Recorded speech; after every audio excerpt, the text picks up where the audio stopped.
Hi guys, bit of a two-in-one video for you today. So I've been meaning to do this for a while, how to destroy the Stafford Gambit. I know there's a lot of you die-hard Stafford fans out there. I'm sorry, but I don't think it's that strong. I did lose to it a while back and I went away, did some research on the engine. And the engine just recommended like 2 or 3 key defensive ideas, which I'm going to go over in this video. If you can remember them, you'll honestly do really well against the Stafford Gambit. So it's where they give away this pawn in the center, and it leads to a big initiative for black.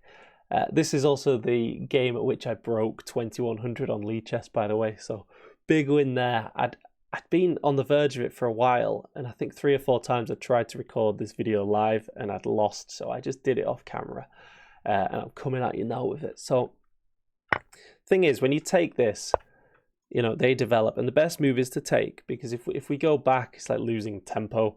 So we do take it, but you know, they open up the bishop, their knight, their queen, all at the same time. So we've got to be a bit careful, know a few key ideas. So you say, why are you playing that, like blocking in your bishop? Well, the idea is that bishop often wants to come to this square anyway. And here we want to just create a solid structure in the center and play against this big attack. But the engine actually slightly prefers developing the knight there, but I don't mind pawn. Now, here I play bishop out. Now, this is the key defensive idea I want to talk about. So they're going after maybe like this square here, queen here, and everything is looking at this key weak spot, classical weak spot, the f2 pawn. Now, to negate some of that, we negate this knight jump. Now here, I think the engine slightly prefers pawn up because the knight can never come there. Whereas if here there's this, as I played, there is this tactic which I've just reflected on and learned before this video. So they can actually play this anyway, and if take, they go queen here, in between move, threatening mate, and then they're gonna pick up this piece, and it's just a trade. So I didn't see that, but they didn't go for that anyway. They just develop castle. And this is I love playing this move so much, guys, right? You'll see their clock. They'll be playing every move instantly. Oh, I'm a confident Stafford Gambit. I'm going to blow you off the board. Oh, I'm super aggressive. You play this move, and they're like, and you just see their clock start ticking down as they realize, like, where is their attack? They can't come in with the knight. This bishop is now out of the game, looking at this pawn.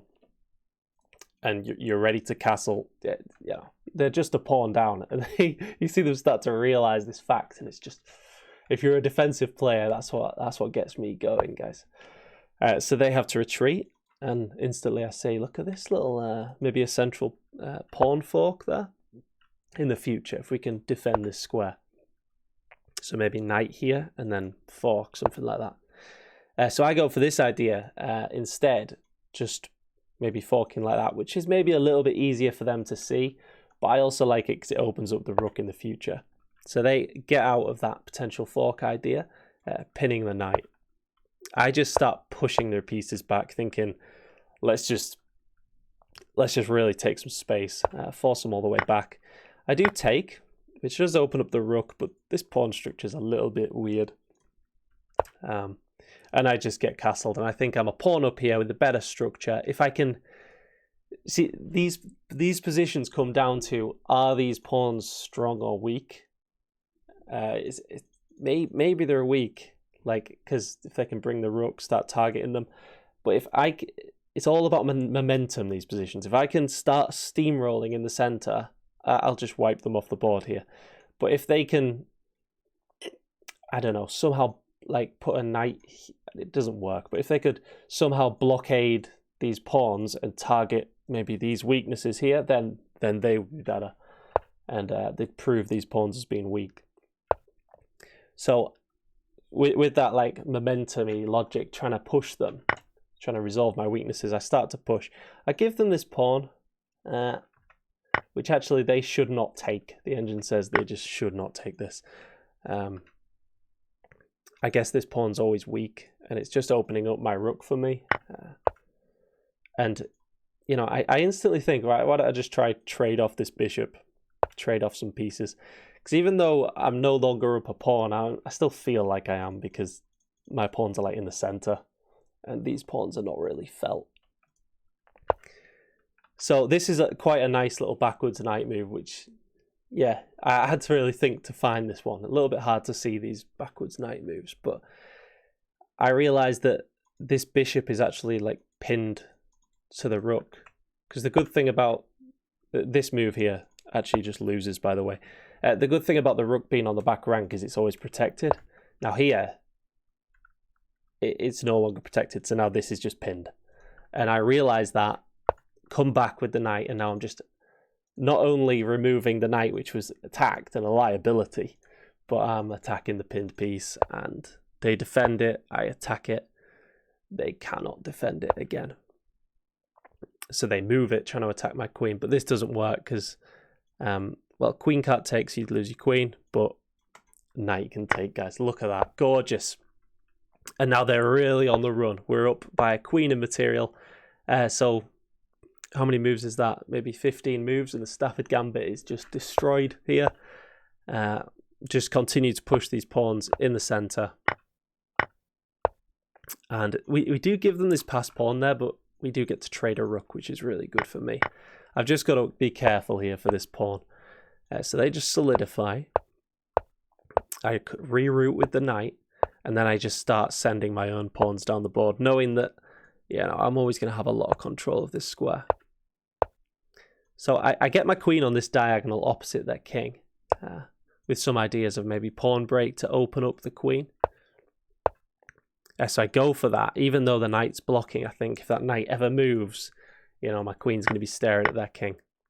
And crucially there, I could have taken with a pawn, but that would block this alignment issue. But taking with the knight is far more tricky, and as soon as the knight jumps, there's this naughty little pin. So maybe I've got ideas like this, just attacking the like soon to be pinned knight. Like, but although that does it as well. You know, it's just attacking, moving the blocking piece, and now the knight is fully pinned. So I just start to add pressure. At this point, I'm up material, so I do just take, and then this pawn looks a little bit hard to hang on to, but they just defend with that. So I come around, maybe not my best move here with the queen, because it gives their rook this open file. And here I actually make a massive blunder. I throw the game completely. I take, and spot the move, guys. I'll give you a few seconds. This is not a tactic that I've really encountered. I've done quite a lot of puzzles to try to drill my tactical awareness, but this is just, can you see it, guys? All right, I'll tell you. It's rook here, check. You know, if you move the king, they just take, and it's this X-ray defense. You know, you can take their queen, they take you.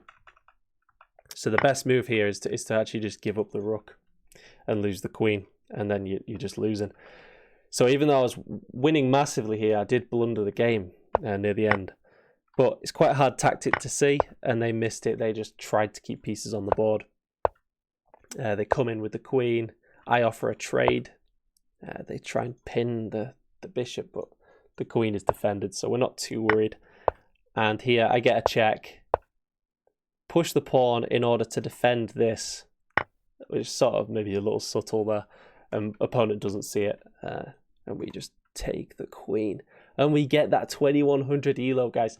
So I hope that helps you in how to defend against the Stafford Gambit, knowing these three crucial ideas. Bishop here to negate the effect of their bishop.